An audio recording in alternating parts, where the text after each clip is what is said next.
Eh bien, si l'on parle en termes d'incidence, c'est-à-dire en nombre de cas pour 100 000 habitants, eh bien, regardez cette carte. En rouge, les pays où l'incidence se situe entre 700 et 2000, c'est énorme. C'est la Slovénie qui s'en approche le plus avec 1954 cas, suivi de l'Autriche, 994. En orange, les pays qui sont entre 400 et 700 cas pour 100 000 habitants, comme la Grèce avec ses 429 cas.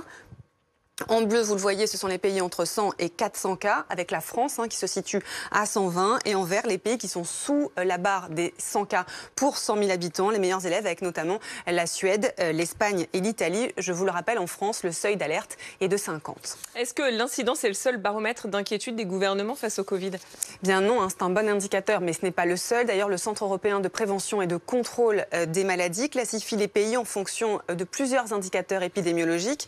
Vous allez les voir, le taux d'incidence, le nombre de cas chez les plus de 65 ans, les admissions à l'hôpital et en soins critiques, la saturation des hôpitaux et le nombre de décès. Et en fonction de ces critères, eh bien, le classement, il est le suivant. Vous allez le voir, 6 pays sont en situation très inquiétante. Il s'agit de la Croatie, de la République tchèque, la Grèce, la Hongrie, la Pologne et la Slovénie. 17 sont en situation inquiétante, dont l'Autriche, la Belgique et l'Allemagne. 5 en inquiétude modérée, dont la France, le Portugal et la Suède. Et 2 sont à un niveau faible. Il s'agit de l'Italie et l'Espagne.